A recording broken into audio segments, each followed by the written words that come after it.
Okay, CSO involvement in forest in the Philippines. I would like to start with where WISE is heavily involved. That's on community-based forest management. I think it was in 2008 when we volunteered to draft the Philippine National Strategic Plan for CDFM. And we managed to establish a network of government and non-government working groups to prepare the plan. It took us almost 2 years, and in the process, we were able to establish a collegial relationship with government in such a way that we provide them with input, including critics, to enhance whatever we have drafted. Aside from the strategic plan, we also participated in various work and financial planning to ensure that there will be funds for CDFM.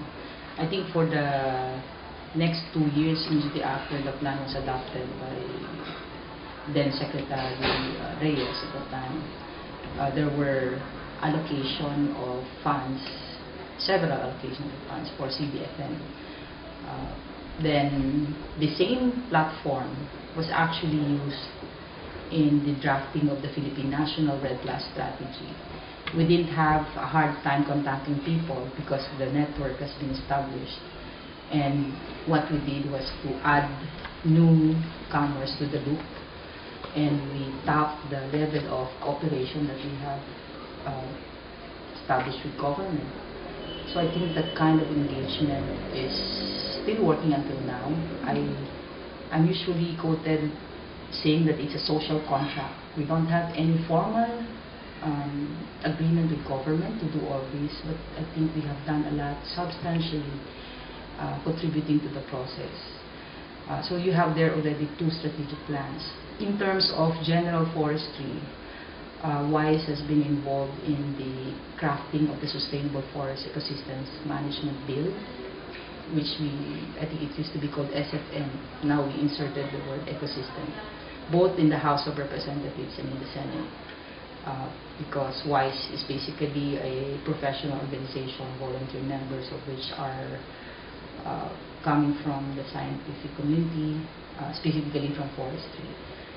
So in a sense, we were asked to submit position papers, and WISE had a joint position paper with the Society of Filipino Foresters regarding our views on SFM, our views on logging ban, our views on national greening program, coming from actual involvement on the ground and coming from the science of forestry.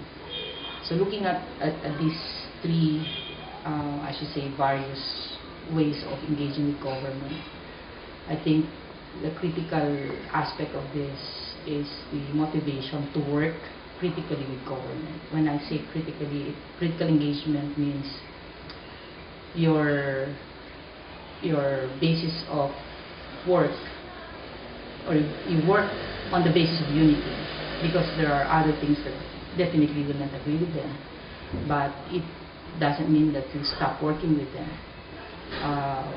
And this is where WISE is coming from when it engages or disengages from certain processes. But it doesn't mean that it totally leaves the whole process of engagement. We just want to be consistent because WISE was organized by people who have been in community development for years. And we have learned a lot working with both NGOs and government in terms of consistency and transparency. We don't want to reach a point where people would tell us, you said that this is what you believe in, and now you're bending on or leaving behind what you have actually started. So, and that's what kind of market we want to live as WISE.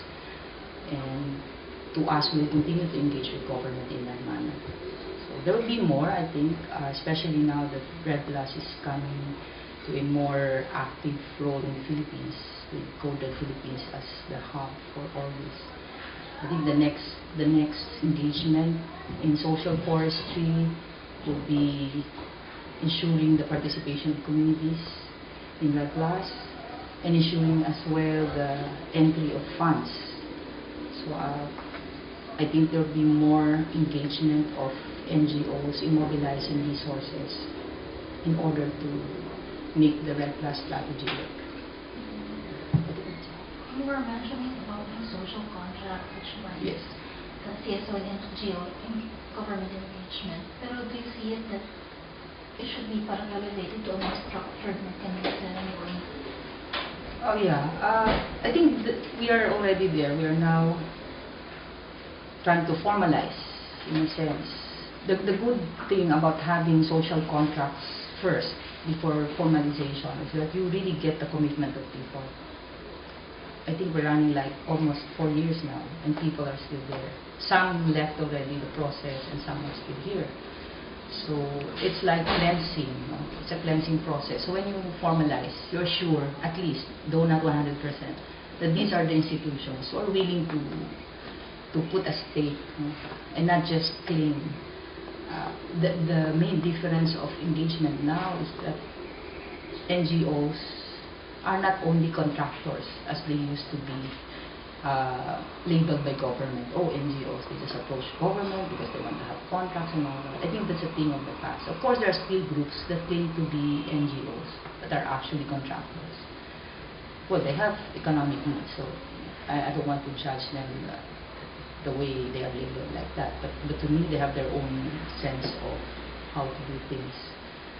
Yeah, there's a need to formalize, but I strongly believe that we don't totally dissolve that kind of social contracting, because there are a lot of work completed using the extra formal structures. Yeah, and I think that's very important in any engagement between government and non-government.